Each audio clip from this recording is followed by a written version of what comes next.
So what are the living energies? Most creation myths, when you think about it, they start with the oneness. And whether that's the stillness or the void, perhaps the universal womb. And then from that oneness, there is conception, there is creation, there is birth.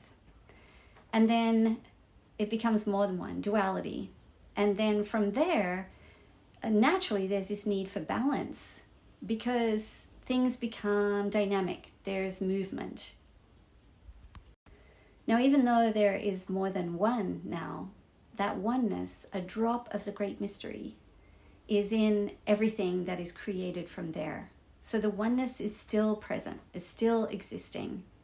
And this life force, this oneness, is known in many cultures with just different names. So whether it's chi or ki, prana, kausai, mana, soul, Shakti, it's this always moving, expressing, unfolding energy that is present in everything.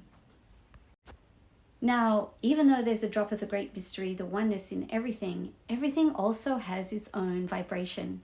This is the living medicines or the living energies. So when you think about all of the different vibrations, all of the different essences of medicine, they're on a continuum. They can be from very dense, chaotic energy all the way to very really refined and ordered energies. So different essences, different energies, still with that drop of the oneness within. And so with everything that is formed, it's mediating that oneness through its bubble or through its own energy field. And this energy field, or this bubble is what we're going to call it, is also known throughout many cultures. The aura, for example, or the luminous body, the rainbow body, the bubble, the soul body.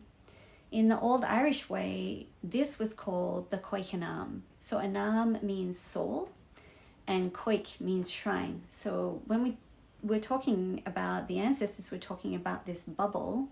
They were talking about the shrine of the soul or the shrine of life.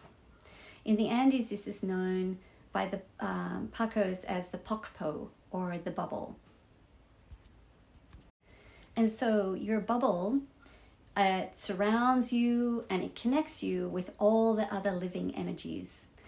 And it permeates from our physical body. So our physical body, as we know, is just a dense form of energy, but it's also expressing itself in the universe.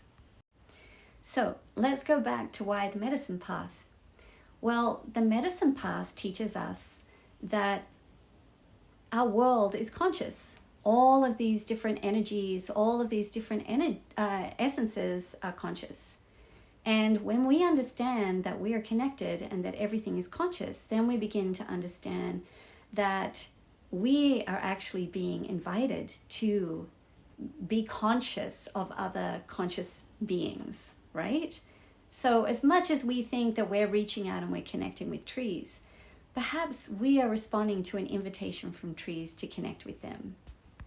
So when we're on the medicine path, we start to become conscious of the invitations that are being sent to us. Our journey, therefore, on the medicine path is to become aware of the invitations that are coming to us, to build relationships with essences, with lineages, with other conscious energies as a support.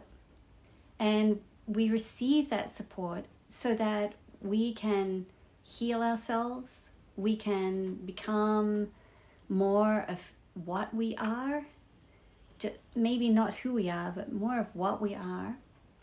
And so that we can receive guidance and wisdom and be connected as we are allowing the oneness to move through us and open our path and be of service.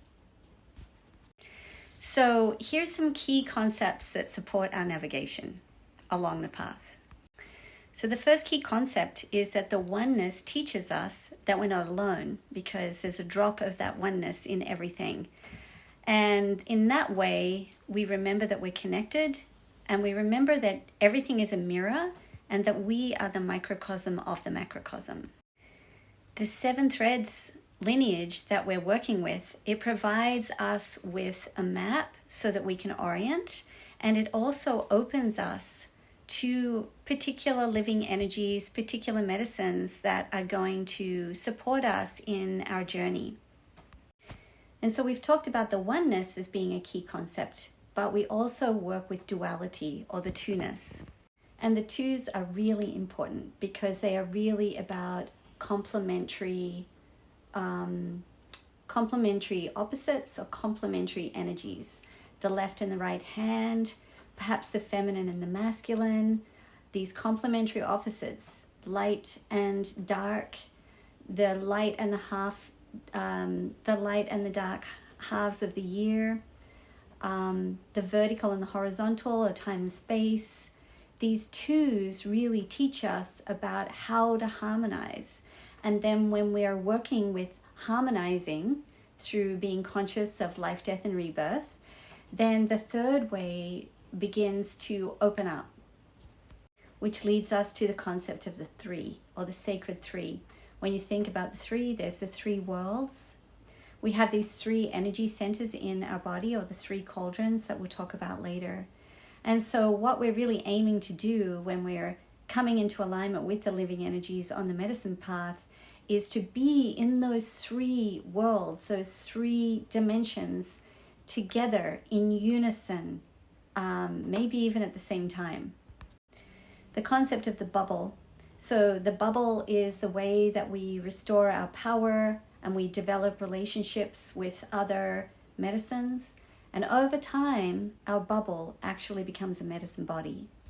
And then finally, the concept of sovereignty, which is what it's all about. We're traveling around this medicine spiral. We're connecting with life and death and rebirth. We're learning how to surrender and be in conscious initiation so that we can grow, so that we can restore our power, so our bubble becomes a medicine body. All of that so we can come to the center of our sovereignty and to really live from that center. And another way that we might say that is to become the hollow bone, where that oneness is moving through us and expressing itself in our own unfolding.